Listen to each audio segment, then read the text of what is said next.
हे जे झाड आहे आरघड्याचं, या ठिकाणी हे बघा आरघड्याचं झाड आहे. आपण नुसतं आरघड्याचं झाड म्हणतो, पण ती अतिशय गुणकारी आयुर्वेदिक वस्तू आहे. हे बघा या ठिकाणी याला हे जे आलेले आहेत, हे असे तुरे आलेले आहेत. या तुऱ्याचा बिन काय उपयोग होतो ते तुम्हाला दाखवणार आहे.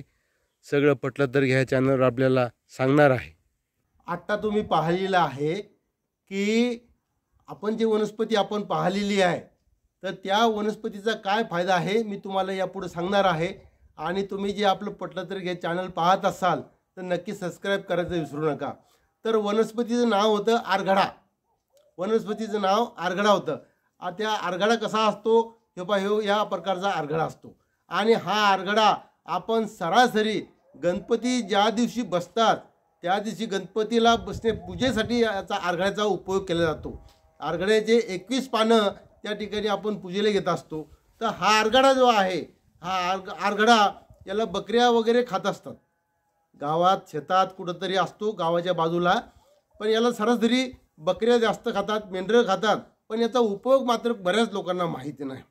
तर उपयोग असा आहे की आरघड्याची जी मुळी असती, ही मुळी, तर ही मुळी जी आहे, तर ही मुळी तुम्ही पाण्यामध्ये किंवा गाईच्या गोमित्रामध्ये जर उगाळली तर तो लेप कुठं लावायचा, उगाळून लेप कुठं लावायचा की ज्या व्यक्तीला सर्पदंश झालेला आहे, ज्या व्यक्तीला साप चावलेला आहे, अशा व्यक्तीला, म्हणजे त्या व्यक्तीला साप चावला तर त्या ठिकाणी साप चावला त्या ठिकाणी याची आरघड्याची मुळी उगाळायची गोमित्रामध्ये किंवा पाण्यामध्ये.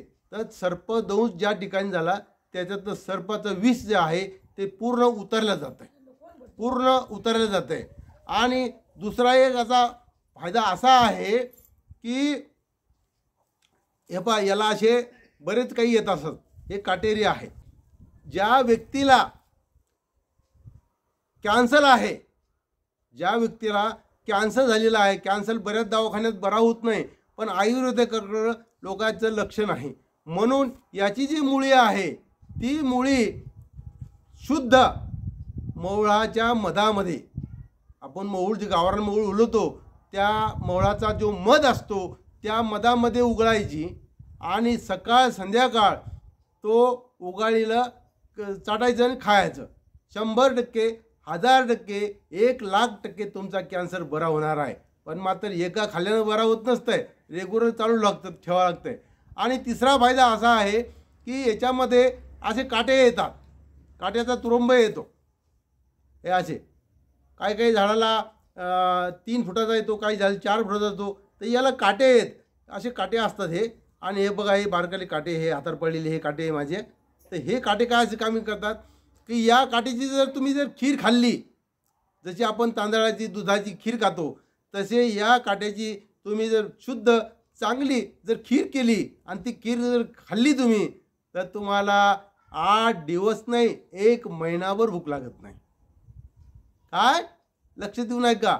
8 दिवस नाही 1 महिनाभर तुम्हाला भूक लागत नाही. या आरघड्याचे हे गुणसूत्र आहेत.